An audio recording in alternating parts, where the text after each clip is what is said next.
O Brasil é reconhecido por suas riquezas naturais, e a Amazônia é um símbolo disso, com sua diversidade ímpar dentre todos os países do globo. Não é segredo para ninguém que essa nossa riqueza é desejada por inúmeros países, que bradam frases como "a Amazônia é o pulmão do mundo" e que por isso ela deva ser preservada como patrimônio da humanidade e não do Brasil. Mas esse interesse dos estrangeiros em preservar a nossa biodiversidade esconde alguma outra intenção? Enfraquecer nossa agricultura ou se apropriar do próprio território da Amazônia brasileira? Fique comigo e você já vai ver.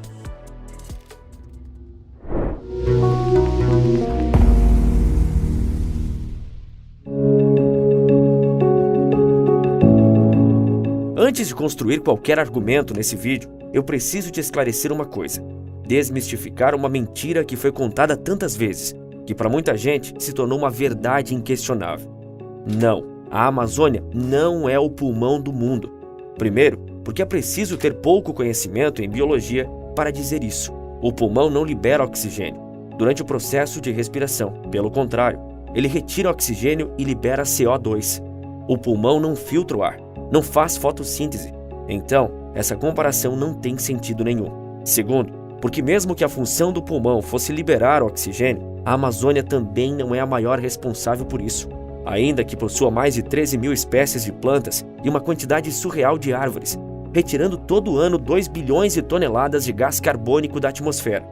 A floresta amazônica produz para a atmosfera cerca de 1,5 bilhão de toneladas de oxigênio. Mas acontece que 1,5 bilhão de toneladas de oxigênio representa uma fração muitíssimo pequena do oxigênio presente no planeta, algo em torno de 0,001%, para ser mais preciso. E não é preciso dizer que a Amazônia consome praticamente todo o oxigênio que produz. Afinal, ela abriga milhares de espécies animais e de plantas. Quem faria o papel de pulmão do mundo às avessas, retirando gás carbônico e liberando oxigênio, são os oceanos. As algas marinhas são responsáveis pela produção de 54% do oxigênio do mundo, de acordo com o Instituto Brasileiro de Florestas. Em 2019, o presidente da França, Emmanuel Macron, disse enfaticamente: a Amazônia era o pulmão do mundo. Mas você pode dizer agora: ok, é natural que ele também tenha caído nesse tipo de fake news, já que, como acabei de falar, isso é tão repetido por aí, certo? Mas cai em fake news quem não tem acesso à informação completa. Quem sabe da verdade e mente, propaga fake news, não cai em uma. Mas há muitas questões a serem respondidas sobre esse tema, como: a floresta amazônica está sempre em chamas? Por quê? A mentira sobre o pulmão do mundo foi apenas a primeira mentira que abordaremos nesse vídeo. Existem outras, várias outras.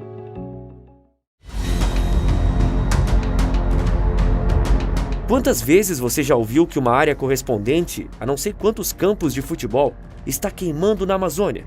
E que a Amazônia não pega fogo? Você já ouviu dizer? Estranho, né? Essa guerra de narrativas, uma sendo o exato oposto da outra, pode nos deixar sem saber em que acreditar. Mas vamos começar esclarecendo que incêndios florestais podem começar das mais variadas maneiras.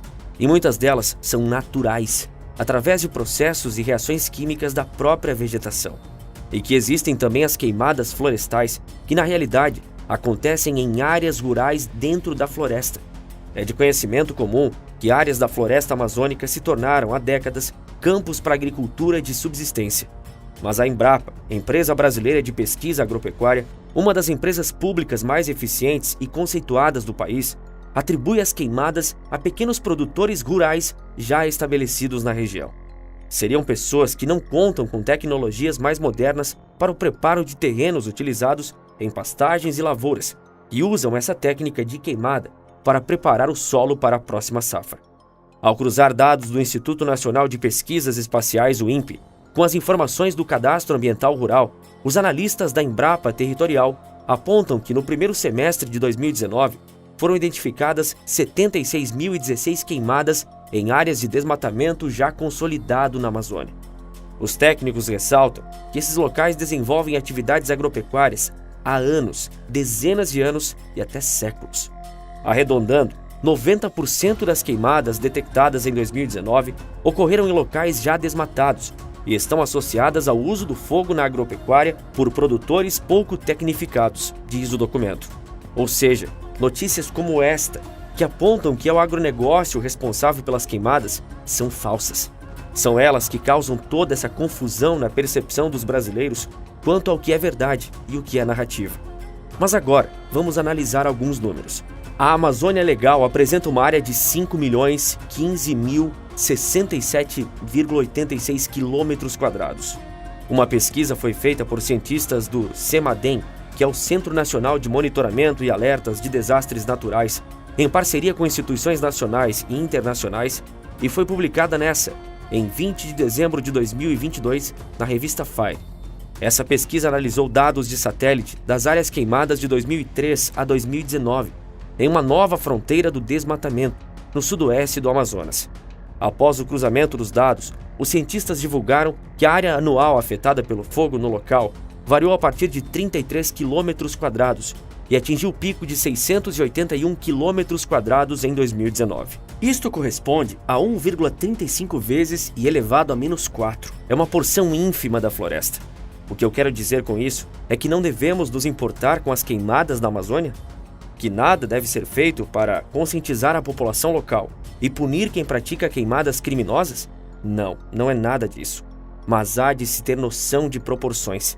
Em uma floresta que é maior que todos os países da Europa, com exceção da Rússia, dizer que o Brasil não consegue cuidar da sua vegetação e que a mesma arde em chamas por causa de áreas queimadas dessa magnitude me parece um exagero. Mais que isso, uma tentativa de aumentar o problema e de desmerecer não só os brasileiros, como a própria floresta. E dizer que eles não têm noção da extensão da Amazônia só torna o caso pior. Se não sabem nem isso, muito menos deveriam opinar sobre nossos assuntos internos. Afinal, nunca fomos passar pito em nenhum deles enquanto destruíam todas as áreas florestais que neles havia. E quando vem alguém dizer que a Amazônia não pega fogo por ser uma floresta úmida? Não sei você, mas nas aulas de geografia da escola, eu ouvi muito que na Amazônia chovia todos os dias. Meus professores enfatizavam que as chuvas lá são tão regulares que as pessoas que lá vivem marcam compromissos antes ou depois da chuva, a depender do que se trata. Pouco tempo depois, me falavam como um sem número de campos de futebol ardiam em chamas e destruíam o bioma em nome do dinheiro dos capitalistas, pouco preocupados com o meio ambiente e muito interessados em lucros. E eu ficava imaginando, lá com meus botões, se as queimadas eram feitas antes ou depois das chuvas que caíam diariamente. Quem está fora do Brasil e mal entende da geografia de seu país pode não saber do que está falando quando posta uma foto de girafas correndo no meio do fogo e escreve SOS Amazônia. Mas aqui entre nós, por que os próprios brasileiros ainda caem nesse tipo de discurso? Carlos Bocurri, presidente do Instituto Brasileiro de Proteção Ambiental, falou à CNN que quem diz que a Amazônia não pega fogo está equivocado. De acordo com ele, a floresta de fato é úmida, mas não pega fogo em determinadas condições, pois quando se cortam árvores para a madeira ficar secando sobre o solo, para ser queimada e ter a limpeza dos terrenos, como normalmente a criminalidade faz, pega fogo sim. Eu só acredito que ele deveria ter elaborado melhor sua fala, já que estar sob ataque da criminalidade não é a condição natural de lugar algum. Nem de uma comunidade no Rio de Janeiro se pode dizer isso. Portanto, não pega fogo, apenas em determinadas condições, pois quando se cortam árvores para a madeira ficar secando sobre o solo para ser queimada e ter a limpeza dos terrenos, como normalmente a criminalidade faz, ela pega fogo sim. Seria uma pontuação mais honesta. Não é de hoje que se tenta criar uma rivalidade entre proteger o ambiente e o desenvolvimento do agronegócio nacional, que não são atividades excludentes, pelo contrário.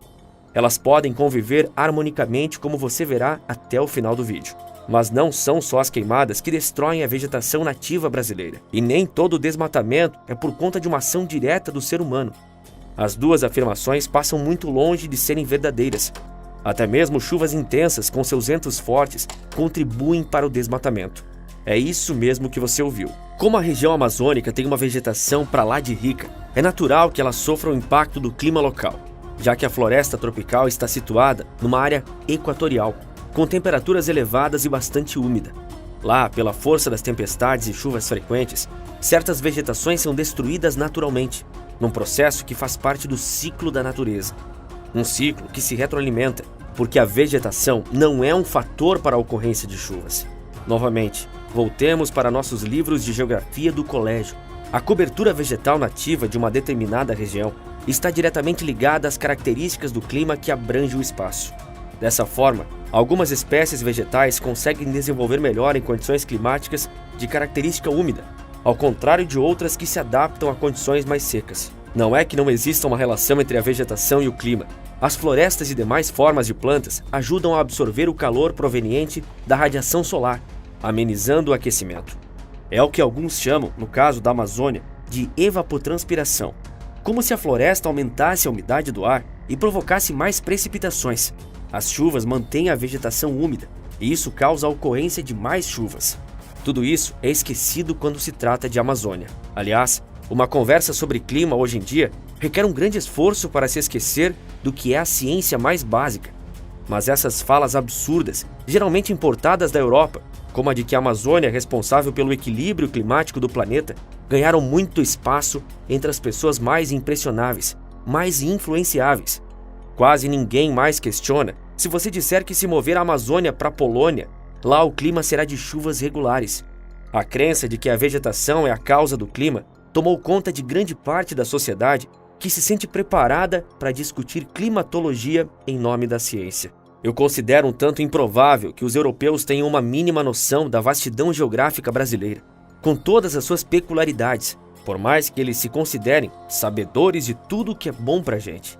O próprio Brasil teve dificuldades no passado para decifrar como resolver os problemas de uma floresta tão rica em biodiversidade, como integrar a geografia com uma abundância de se perder de vista e a precária realidade socioeconômica da população dos mais de 9 estados brasileiros que compreendem a nossa parte da floresta tropical. Para responder isso, nós criamos a Amazônia Legal. A Amazônia Legal é um conceito político para se referir aos estados brasileiros que compreendem a Amazônia. A diferença entre a Amazônia Legal e a Amazônia é que a última também abrange os territórios de outros países, a legal apenas a parte brasileira da floresta. Esse conceito foi criado apenas para facilitar o planejamento do desenvolvimento da região. E não existe nada que prejudique mais um país e sua população do que a pobreza. Mas vamos falar muito mais sobre isso até o final do vídeo. 9 estados compõem a Amazônia Legal, totalizando mais de 5 milhões de metros quadrados, o que corresponde a 59% do território brasileiro. E o descaso secular dos governos brasileiros quanto à região gerou o inevitável: subdesenvolvimento e atraso da região da floresta com relação ao restante do Brasil. E esse triste cenário está custando muito caro agora.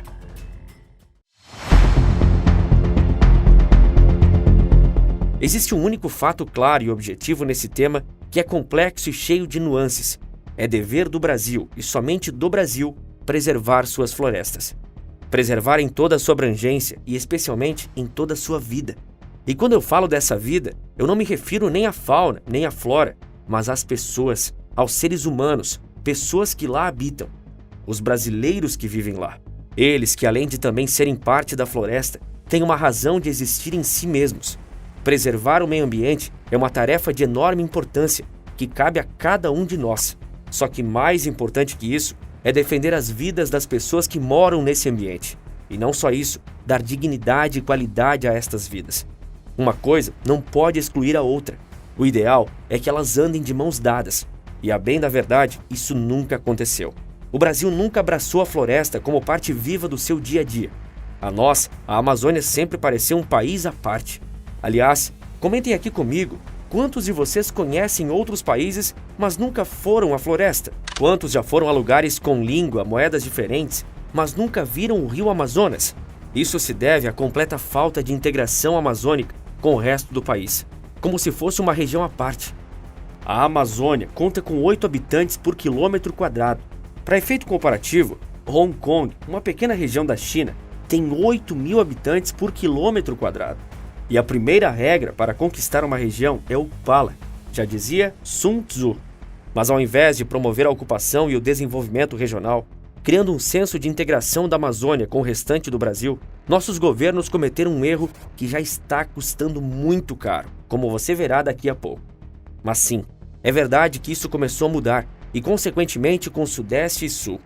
Mesmo com a construção de longas rodovias feitas para conectar a região Norte com o Centro-Oeste e o Nordeste, Na segunda metade do século XX, a falta de obras de infraestrutura consegue evidenciar o descaso com a região.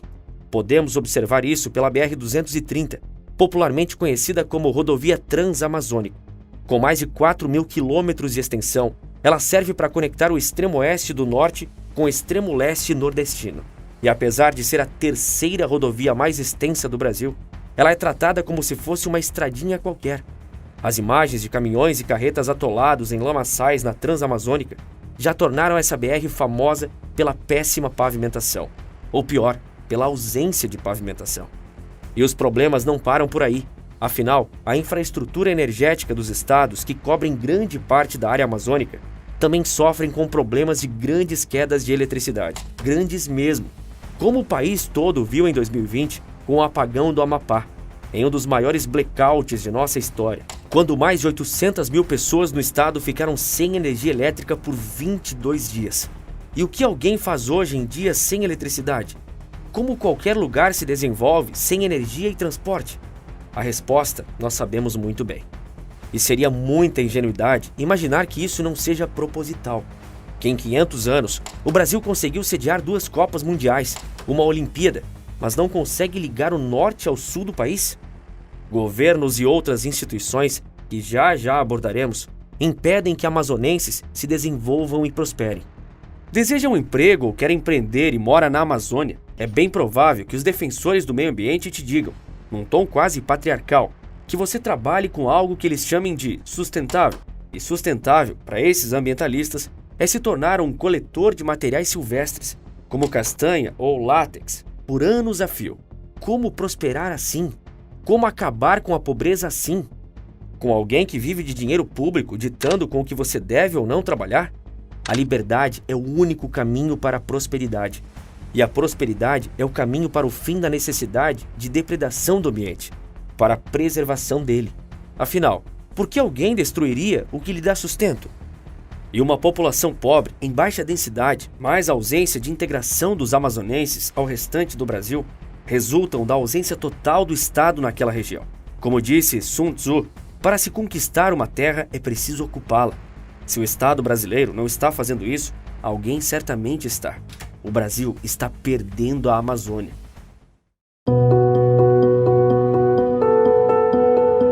Organizações não governamentais, as famosas ONGs.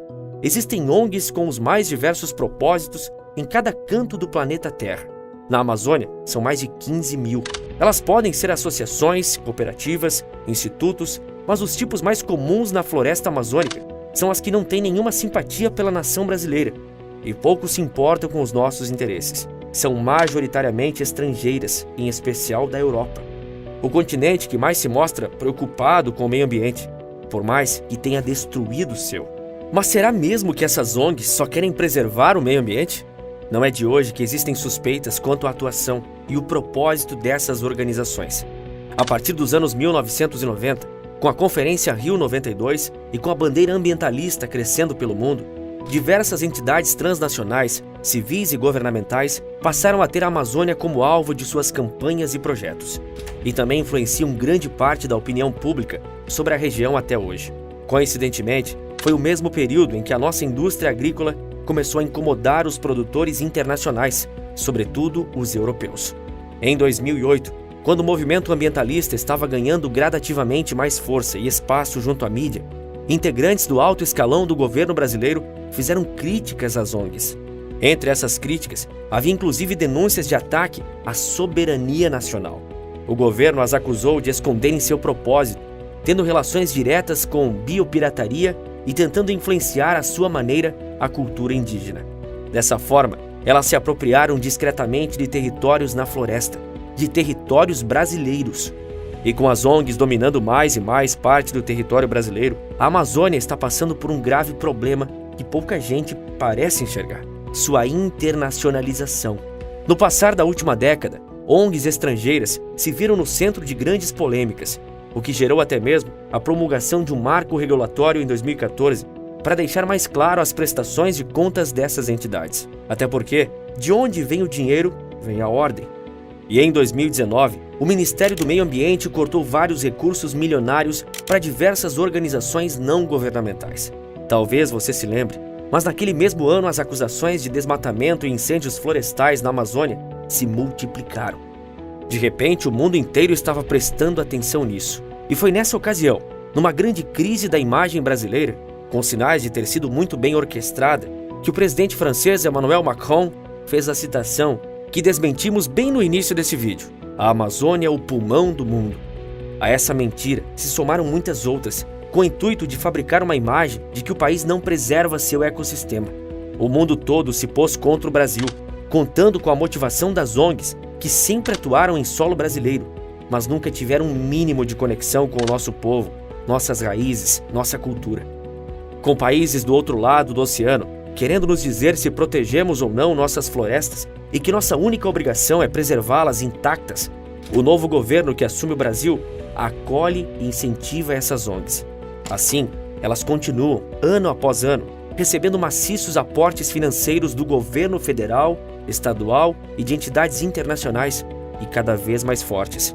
Contudo, o que elas reportam é que o desmatamento e o desflorestamento continuam a todo vapor na Amazônia. Então, o dinheiro que elas recebem está sendo efetivo? Se o objetivo for criar uma cortina de fumaça no entorno da floresta tropical, acredito que sim. E essas décadas inteiras de ONGs se espalhando pela região amazônica fizeram com que a gente chegasse num cenário que lembra um pesadelo. O Brasil perdeu sua soberania em certas áreas da floresta. Pense comigo, uma vez que nós não podemos decidir se queremos plantar, cultivar, criar, minerar, ainda que das formas mais sustentáveis, em determinadas regiões do Brasil, sob pena de sofrermos boicotes e pressões internacionais, nós não somos mais os donos dessas terras. Se os brasileiros nativos da floresta, indígenas ou não são livres para viver das suas terras, ainda que preservando 80% do seu território intocável, não podemos dizer nem que 20% dessas terras nos pertençam.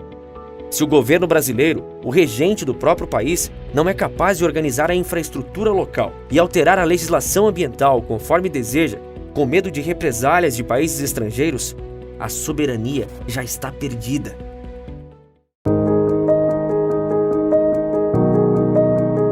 A natureza deve servir ao homem ou o homem deve servir à natureza? A Europa foi o berço da Revolução Industrial, o evento histórico que acelerou a destruição dos rios e florestas num nível nunca visto antes. Usando à torto e à direito combustíveis fósseis, explorando recursos naturais à exaustão e derrubando quase todas as suas florestas, o velho continente alcançou pleno desenvolvimento. O mesmo aconteceu com os Estados Unidos. E agora, com tudo devastado, eles acreditam poder se dar ao luxo de bradar que o meio ambiente é um fim por si. Depois de destruir tudo para erguer as estruturas do seu desenvolvimento, grande parte dos países do chamado Primeiro Mundo decidiu que a natureza estar intocada é fundamental para o futuro do planeta. E que as pessoas que moram nesses lugares não são tão importantes quanto os animais ou as plantas que existam ali. Onde se encontra a vastíssima maioria dessas florestas que devem se manter intactas, na sua maior parte, bem aqui.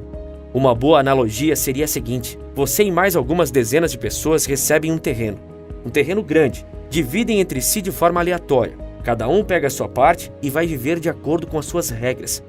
Enquanto você não tem recursos e seu terreno fica lá, praticamente intocado, faz uma coisinha aqui, outra ali, nada muito significativo. As outras pessoas fazem projetos enormes, passam o trator, derrubam tudo, pavimentam e erguem construções uma mais linda que a outra e todas super modernas, jardins japoneses, piscinas olímpicas, tudo muito luxuoso e bem equipado. Daí você que está há muito tempo se relacionando com a terra, conhece bem o solo, as plantas, as aves, até os insetos que frequentam o lugar, quando pode, começa a fazer uma trilha, a cavar uma cisterna, fazer um fogão a lenha. Nesse momento, chegam os filhos do seu vizinho e, na falta de um lugar para brincar em sua própria casa, passaram a frequentar a sua propriedade, o que você sempre permitiu, pois é muito hospitaleiro. E eles começam a fazer um escândalo e a chamar seus pais a cada folha que o vento derrube no seu terreno. Os pais dessas crianças, os donos das belíssimas construções ao seu redor, decidem que precisam da vista e do silêncio da sua propriedade. Que seus filhos acharam lá coisas valiosíssimas, passam a dizer que são as cobras e corujas da região, só encontraram fuga na sua terra. E se você mexer muito na sua propriedade, as cobras e as corujas irão desaparecer e será o fim de toda a cidade. Portanto, Você e sua família devem apenas comer as frutas que naturalmente caírem das árvores que lá existem e beber a água da fonte, mas tendo muito cuidado para não sujá-la com a sua boca. E caso qualquer coisa aconteça, como a presença de uma guimba de cigarro que bote fogo em qualquer espaço, por menor que seja, é convocada uma reunião de condomínio para discutir a proibição da entrada de fumantes nas suas terras, para te difamar como um capitalista cruel que não se importa com o meio ambiente, além de outras punições. Essa terra ainda é sua? Europa e Estados Unidos impõem barreiras comerciais e sanções por questões ambientais justamente para aqueles países que ainda estão em desenvolvimento e com grande quantidade de pessoas na pobreza. Mas qual o propósito de uma natureza exuberante se a população que vive naquele lugar não tem alimentação, saúde ou segurança? Nenhum país desenvolvido acreditava que o homem devia servir à natureza. Afinal, suas florestas estão todas desmatadas. Dizer que hoje mudaram de ideia é muito conveniente, você não acha? E que isso nos impeça de nos desenvolver e que a nossa população prospere é mais conveniente ainda. O Brasil é um ótimo exemplo de país com uma riqueza natural impressionante. 13% da água potável do mundo está aqui. E mesmo assim, 30 milhões de brasileiros não têm acesso à água tratada. Muitos deles estão na Amazônia. Esse é um exemplo da dificuldade que nosso país tem em garantir infraestrutura de qualidade para as áreas mais remotas do território, como a Amazônia, o que torna ainda mais difícil o desenvolvimento dos estados do norte e do centro-oeste brasileiros, quando a atividade agrícola é tratada como se fosse um crime. Para atacar esse setor econômico vital para o Brasil, que é a agropecuária, criaram-se histórias falaciosas, como a de que o Brasil está transformando a Amazônia numa enorme fazenda de soja ou num grande pasto para o gado. Aliás, não existe vantagem em expandir a produção da agricultura e pecuária para a Amazônia. Afinal, de acordo com o novo Código Florestal Brasileiro, ao se cultivar terras nessa região, o produtor só poderá usar, na prática, 20% delas para atividade agropecuária. Contudo, terá que assumir os custos de preservação dos 80% restantes da área. A conta não fecha. E até mesmo uma criança sabe disso. Com esse cenário de vilanização dos agricultores, surge outra rivalidade que tentam nos vender, os povos indígenas contra os fazendeiros brasileiros. Nós podemos ver isso bem exemplificado com o caso da demarcação indígena do território Raposa Serra do Sol. Nos anos 2000, a reserva foi alvo de intensas disputas pelos povos indígenas e os fazendeiros que cultivavam arroz na região, localizada no estado de Roraima, fronteira com a Venezuela. Com mais de 1.700.000 hectares, a terra foi demarcada pelo governo federal em 2005, determinando que todos aqueles moradores que não fossem indígenas saíssem da região. Evidentemente, houve resistência por parte desses fazendeiros, o que obrigou o uso da Polícia Federal. O caso só se encerrou quando o STF determinou a retirada imediata dos habitantes que não fossem indígenas. A mídia mostrava os fazendeiros como invasores das terras indígenas, como se fossem os homens brancos capitalistas e malvados tentando tirar dos pobres índios seu único sustento, ou seja, suas terras. De forma intencional, não houve o cuidado de divulgar que esses fazendeiros viviam em terras muito produtivas no sul do Brasil, com suas famílias e sua comunidade, e que foi o governo federal, por meio de uma política para o desenvolvimento do norte do país, quem incentivou a ida daqueles agricultores para a região. Era um programa com o fim de evitar a dependência da Amazônia de alimentos do resto do Brasil e para fomentar seu crescimento econômico. Qualquer pessoa honesta sabe que essa informação muda toda a percepção do público sobre a questão, ainda que a decisão seja a de manter as terras com os índios, mostrar o agro como agente do desenvolvimento, que abriu mão de suas raízes na ajuda para desenvolver o país, não combinava com a ideia de colocar a população contra o agronegócio, como se o nosso agro fosse o predador do nosso bioma. Além disso, a decisão foi mais uma que ignorou a economia do lugar, uma vez que 7% do PIB de Roraima vinha das plantações de arroz na reserva demarcada em 2009, e que transferir essas plantações era uma missão impossível. Mas quem liga para a economia e o desenvolvimento local de quem mora na zona da floresta? Afinal, criou-se um conceito de que é quase que macabro querer crescer economicamente se tivermos que derrubar uma só árvore. O Amazonas tem 3,1 milhões de pessoas que vivem na pobreza ou extrema pobreza. O censo de 2021 estimou a população do Amazonas em 4.269.995 habitantes.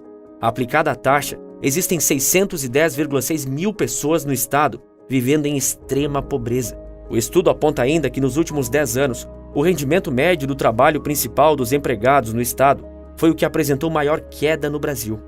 De acordo com o estudo do IBGE, se não fossem os benefícios de programas sociais governamentais, o quadro da extrema pobreza e da pobreza seria mais grave no estado.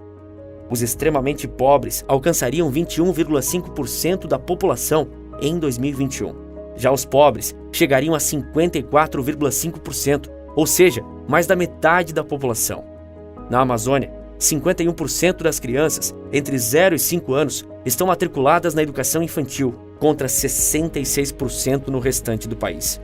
A situação é pior entre aquelas em idade de frequentar creches. Somente 25,6% das crianças entre 0 e 3 anos na Amazônia estão matriculadas em estabelecimentos de ensino.